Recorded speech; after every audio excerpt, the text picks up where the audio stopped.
Hello and welcome to my YouTube channel learn SST with PM. आज मैं मधु शर्मा आपके साथ डिस्कस करने के लिए एक नए चैप्टर के साथ आई हूँ।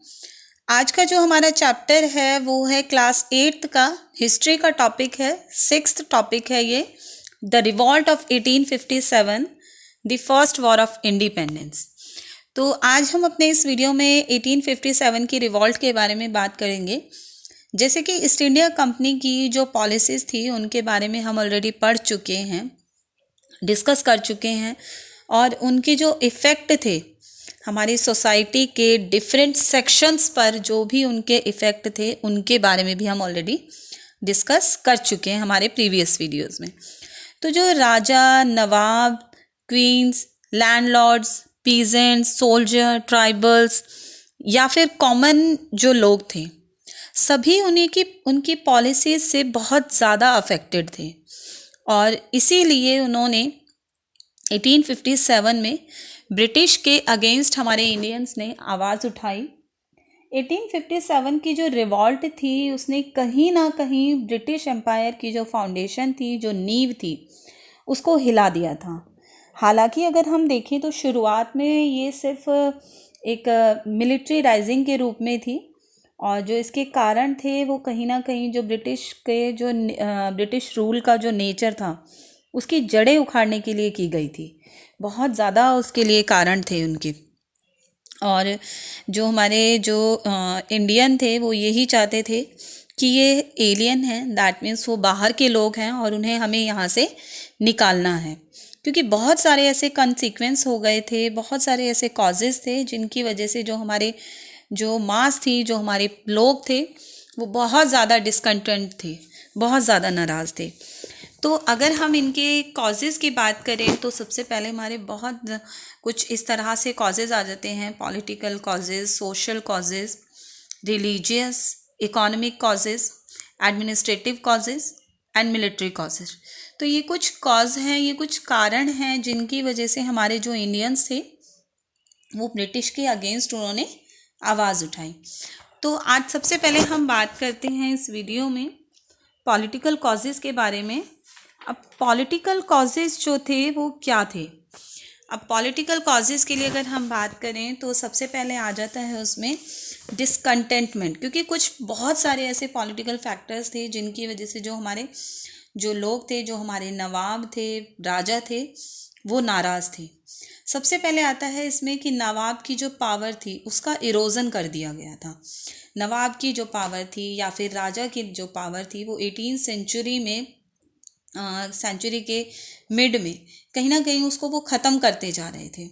और जो ब्रिटिश ने अपने रेजिडेंट्स बना लिए थे, कई राजाओं के जो कोर्ट्स थे उसमें उन्होंने अपने स्टेशन बना लिए थे और रूलर्स पे कब्ज कर लिया था। बहुत सारे आर्म्ड जो फोर्सेस थे उनको डिसबैंड कर दिया था। उनके रेवेन्यू कलेक्शन, टेरिटरीज, सब कुछ अपने हाथों में ले लिया था उन्होंने। और इस तरह से वो अपनी जो राजा और जो नवाब थे वो अपनी ऑथोरिटी खो बैठे थे और साथ ही साथ अपना सम्मान और अपनी इनकम भी। सेकेंड चीज़ उसमें आती है मुग़ल एम्परर के लिए जो डिसकर्टसी जो दिखाई गई। मुग़ल डायनेस्टी का एंड करने की प्लानिंग की जा रही थी, प्लानिंग करने लग गई थी कंपनी, और उन्होंने मुग़ल किंग के नाम पर जो भी कॉइन्स जो थे उनको मेंटेन करने से उन्होंने रोक दिया था। वहाँ से उन्होंने कि कंपनी ने उस चीज़ को डिनाई कर दिया था। और लॉर्ड डलहौसी ने 1849 में अनाउंस कर दिया कि मुग़ल एम्परर बहादुर शाह जफ़र का जो सक्सेसर है वो सिर्फ़ और सिर्फ एक तरह से जो उसके बाद में जो है मुग़ल शाह जफ़र जो है वो लास्ट राजा होंगे, इस तरह से उन्होंने अनाउंस कर दिया था। तो बहुत सारी उनकी इस तरह से चतुराई उन्होंने अपनी दिखाई थी और बहुत सारी इस तरीके से जो उनकी पॉलिसीज़ थी, जो हमारे उसके बाद में मुस्लिम्स जो थे वो उनके अगेंस्ट हो गए थे, बहुत ज़्यादा वो हर्ट हो गए थे उनसे। फिर नेक्स्ट चीज़ आती है नाना साहिब के साथ में जो ट्रीटमेंट उन्होंने किया। लॉर्ड डलहौसी का जो रिफ्यूज़ल था कि नाना साहिब को पेंशन नहीं देने का जो उनका एक जो प्रपोज़ल था, उन्होंने मना कर दिया था कि नाना साहिब को पेंशन नहीं दी जाएगी, क्योंकि वो एक्स पेशवा बाजीराव जो सेकंड थे उनके अडॉप्टेड सन थे। तो इस वजह से हिंदू जो थे वो ब्रिटिश के अगेंस्ट हो गए थे। फिर जो पॉलिटिकल रीज़न में एक और मेन कारण आता है डॉक्ट्राइन ऑफ लैप्स का। डॉक्ट्राइन ऑफ लैप्स में गवर्नर जनरल लॉर्ड डलहौसी ने जो 1848 से 56 तक जो डॉक्ट्राइन ऑफ लैप्स क्रिएट की थी, उसकी वजह से हमारे जो राजा थे वो बहुत ज़्यादा डिसकंटेंट हो गए थे। अकॉर्डिंग टू दिस डॉक्ट्राइन कोई भी जो राजा था, अगर उसके पास में कोई नेचुरल हायर नहीं है या फिर कोई हायरलेस नेटिव रूलर है, तो उसको परमिशन नहीं थी कि वो एक अपना जो एक अपने लिए वो कोई भी सन या कोई भी अपना अडॉप्ट कर सकें किसी को भी। तो इस तरह से बहुत सारे उन्होंने अपने उस पर कब्ज़ा कर लिया था।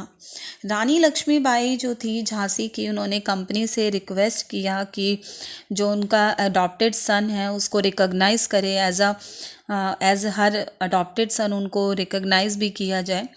बट जो कंपनी थी उन्होंने इस चीज़ को रिक्वेस्ट को कंसीड नहीं किया, और लॉर्ड डलहौसी ने डॉक्ट्राइन के थ्रू बहुत सारे ऐसे जो फोर्ट्स थे, पैलेस थे, उन पर कब्ज़ा कर लिया था, जिसमें कुछ प्रोमिनेंट स्टेट्स आ जाते हैं, सतारा, Nagpur and Jhansi.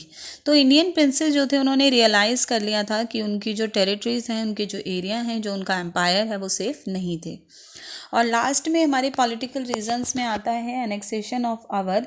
Annexation of Awadh जो था, लॉर्ड डलहौसी ने इसको एक प्रीटेक्स्ट अनाउंस कर दिया था मेल एडमिनिस्ट्रेशन का, कि और जिसकी वजह से जो अवध के जो सिपाही थे वो अनएम्प्लॉय हो गए थे, बेरोज़गार हो गए थे, और वो कहीं ना कहीं बहुत ज़्यादा रिसेंटमेंट हो गए थे, बहुत ज़्यादा ब्रिटिश सरकार से नाराज़ हो गए थे। तो आज के वीडियो में बस इतना ही। Thanks for watching this video. Please like, share and subscribe my channel.